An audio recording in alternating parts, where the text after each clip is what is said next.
So what I want to talk about, what I want to do on this podcast is I want to talk about what I heard.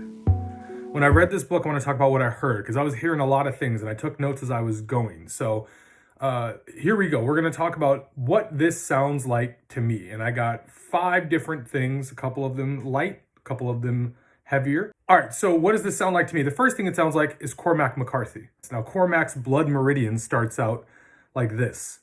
See the child. He is pale and thin. He wears a thin and ragged linen shirt.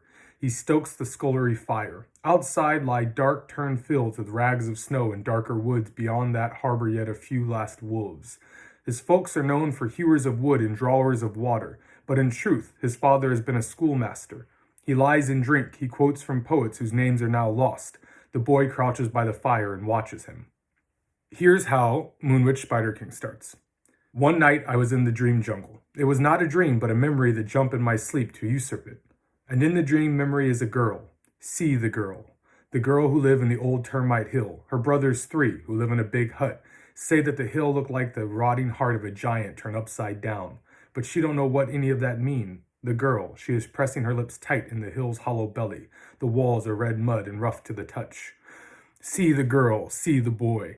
All right, a couple light ones here. The second thing I heard was maggot brain. At the end of the Mantha scene. So she's on the road to Mantha. She does escape. And at the end of that scene, that's what reminds me of maggot brain. So if you read the novel, you'll find it. So there you go. The third thing that I heard was the Nation of Islam, Yaqub. So even in the bush, I hear of white scientists, men, all of them as man, working forbidden magic, making nasty sacrifice, mixing their knowledge with abominations and brewing hard potions with sulfur for so long that they burn all the brown off their skin.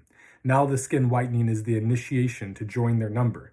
And even after that is another 30 years before one can call himself a scientist. And then I heard Shakespeare, and I think that this one is also pretty obvious, but Marlon James is a avowed lover of Shakespeare. He's something he got from his father, I believe. So when Sogalon is talking to the man who will eventually become the closest thing to a husband she'll ever have, she says, when they call me cursed, they bring pity with the scorn. The village burned the last woman somebody call a witch.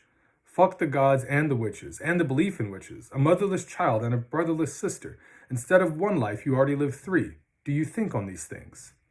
Why? Living is living, and that alone takes so much to do. Who have time to do anything else? He stopped the horse to look at her. I will not soon forget you, Sogalon the motherless. So here's the thing I heard the most, and this is the point that I really want to get to with Marlon James. The thing I hear the most is African time and African rhythm.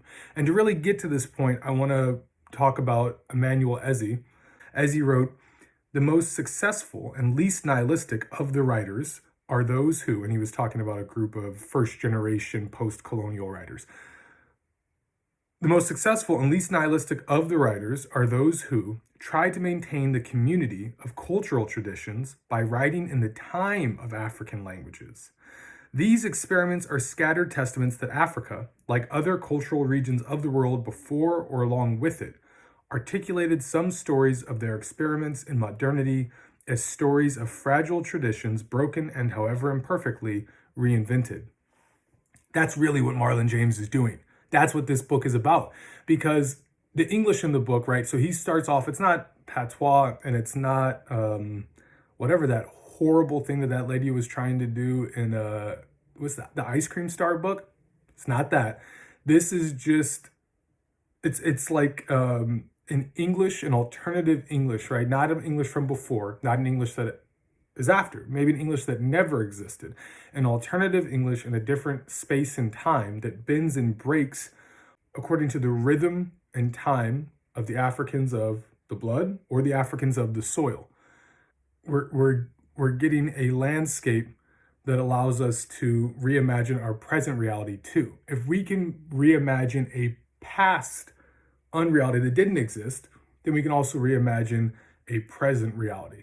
And that maybe that sounds like ridiculousness, but just ask yourself, have you ever read, or forget read, did anybody watch The Green Knight this year?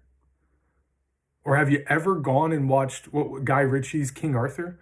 In the last 5 years, have you ever gone and seen these things? Or The obvious example, one I haven't brought up yet because I didn't want to compare Moonwitch Spider King to Game of Thrones, but an obvious example is Game of Thrones, or any fantasy book set in some kind of medieval alternative reality. The fact that there are so many of those in which the people of that time are living some kind of advanced life that perhaps you wouldn't really think of them living, the fact that that exists allows people to reimagine their reality today, and people from primarily Europe. Marlon James doing that for Africans of the blood and Africans of the soil is extremely important. And it's the most important part of this book to me, is the language, what the language does. And yeah, you can use creatures from Africa to talk about it. So some of the creatures that he uses in here, I'm gonna mess up these names, are Yumbos, Impandulus, the Ninkinanka, the Sasabonsum, and the Ishologu, right? And there's more. You can use creatures to do that. That's one way to do it, and just using African creatures with African names, using African words.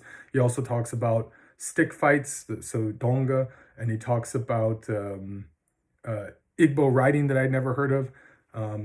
Sabidi, don't want to mess that up, probably mess that up. But the point is that that's one way to do it. But another way to do it, and this is what Ezzy's talking about, is to try to use English, which is the language of colonization, one of them, just one of them, there are more than one, to try to use English with an African rhythm and an African time to redefine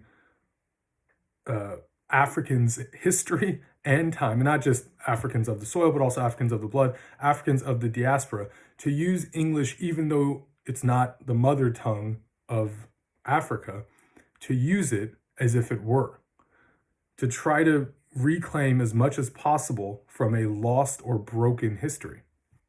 And I think that's what this book does. And I think it does it really well. So plot aside, story aside, character aside, those things are all great. You can go find those for yourself. The thing I liked about this was the language. It's challenging, for sure. You got to get into the rhythm of it. But when you do, I think you'll see that it's really worth it. This time enough at last. That's not fair.